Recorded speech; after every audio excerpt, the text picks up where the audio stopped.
Dito lang. Doon sa taas. Bakit bulakit niya? Dito na talaga lumaki. Oo, dito na. Sige Hindi ba po, taga dito yung next husband po mo? na Taga dito yung magbigay husband ng mo? kanyang birthday. Kaya dinala ka niya dito. I see. Bakit kayo nakarating dito? MJ!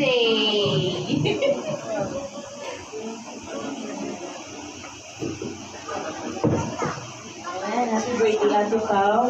Dapat marinig ko ng mga youth eh. Mga youth. Kasi si Ate Pao, imagine 24 years old po siya. Siguro that time na 24 years old ako, nag-isip na akong magka-boyfriend. Nag-isip na ako na ano ba yung, yun ba, parang gano'n. Kasi age na kasi diba, very age na rin po yung gano'ng 24 years old. Oh, yun.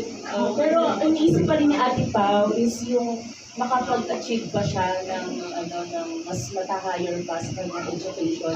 Nagkaroon kami ng parang conversation ni Ate Pao na nag-aaral tayo dito ng Christian living ng Young Pro.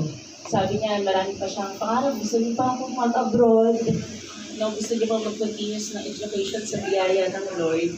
Kaya sabi ko, kung batang ito, talagang diretso talaga yung kanyang yung plano.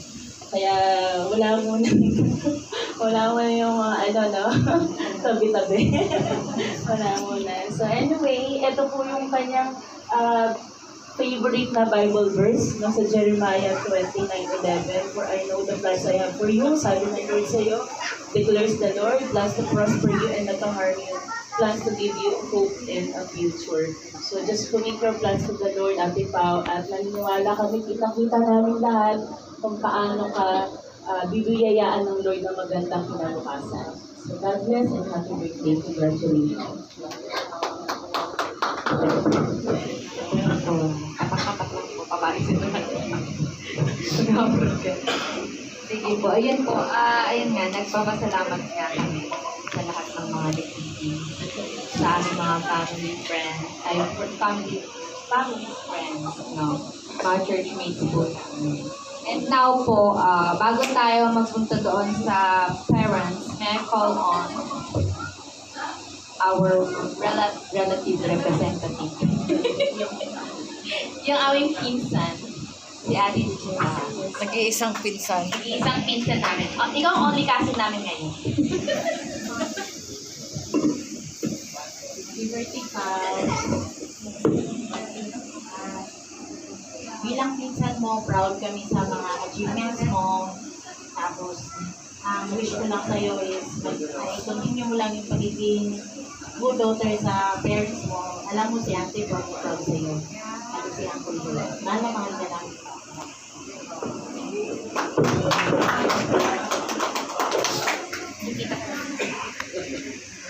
Hindi na po kasi siya nag-aaral doon. Ano po siya lagi sa loob ng bahay. Lalakas na po si Pao. Kasi po. Yung mga hindi tumatayo, apit patayo. Makulat na yung pala.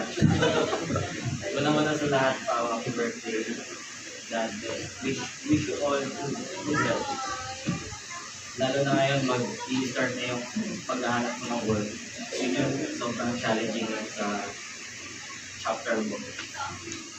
And sobrang proud namin ni Ate mo sa'yo dahil nakatapos ka na.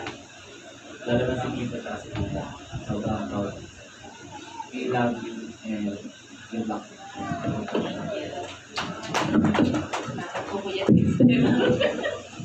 Sige po, yun nga po, no. Tawagin ko naman po, syempre, representative daw ng parents, nagturo na yung nanay. So, syempre, tinatawag ko po yung tatay namin.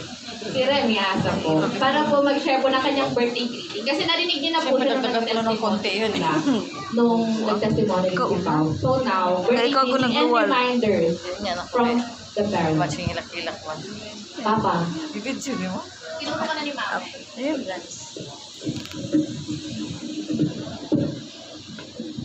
Maraming salamat sa bawat isa na nandito. Una-una po, ako po ay nagpapasalamat sa Iyak kayo, no? Ilak na si sir.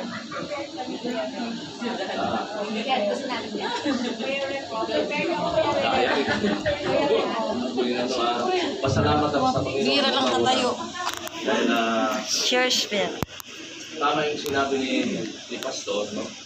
Kahit una sa buhay ko, nung pinakasalan ko yung misis ko, ni-roll ko yan.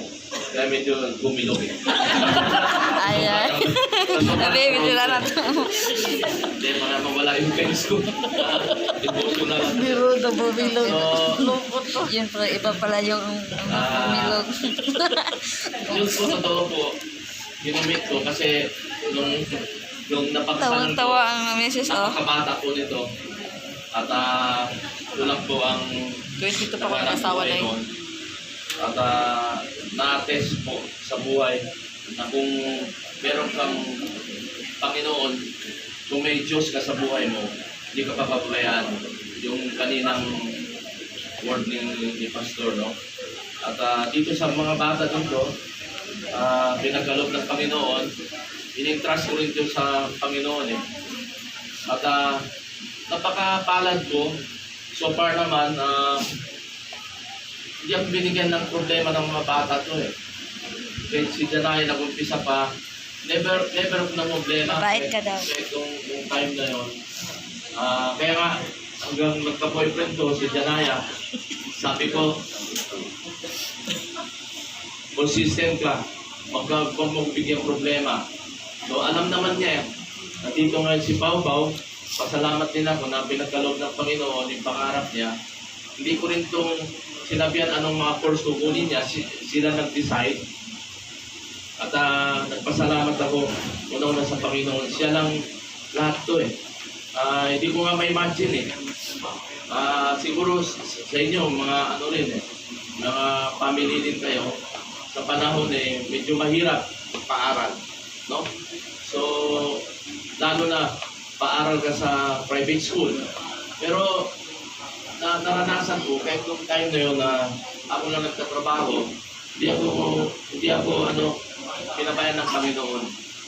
So, napakalaman ko, unang-unang pasalamatan ko po ang Panginoon. So, at higit sa lahat, pasalamat din ako na pinagkaloob sa akin itong pamilya na malulusog. No? Kami po na salamat din po. Umabulas dyan na yan. At nawa. Damay-damay na to. Damay-damay na to. Ano po, patuloy lang po na sabi ni Pastor na i-roll. Sa sobra roll to, bibilog kami nito lang. So, thankful po ako. Lalo na sa present niyo po lahat. At pasalamatan ko Panginoon. Pasalamat din ako sa wife ko. Pasalamat din ako, hindi ko na kayo banggitin isa-isa. Nung nag-aral ko si Pau Pau, part din kayo. No, hindi ko na banggitin. Glory lang kay Lord. Pahirap yun ng mga driver. No? Minsan, sariling sasakyan niyo pa. Wala pa kami sasakyan noon. Nagkasakit misis ko. So, lahat po yan. Hindi ko makalimutan po. At kay Lord lang po lahat yun. So, salamat po. At happy birthday, Pao. May God's favor, no? Parati na sa iyo. So, thank you rin. At thank you rin kay Janaya. Kasi isipin nito, paborito ko to. Pero parehas naman sila. Kaso lang, nabuhos ko kasi dito sa panganay. Tapos na siya eh. May Dexter na siya eh. So, dito naman ako mag-focus eh. So, pero love ko to, panganay ko to eh. So, nawa eh, magpakabait kayo. Hindi ako nagkukulang sa inyo sa salita ng Panginoon. Dapat masunurin kayo mga bata. Kahit malaki na kayo, dalawa lang kayo magkapatid, magkasundo kayo. Yun lang ang ninanais ko. So, thank you. Thank you rin dito sa wife ko. Very supportive Kilig din. na. Kilig. Kahit matapang ko. Masungit pala to, sir. Hindi naman masungit. Hindi naman masungit. Matapang lang. Hindi masungit pa to. Pero salamat din sa buhay niya. No? Marami din at natutunan sa kanya. So, maraming salamat sa inyo rin. No? At medyo bakunan na yung sundok sa Dexter. So, thank you po. Yun lang po. Happy birthday, Pao.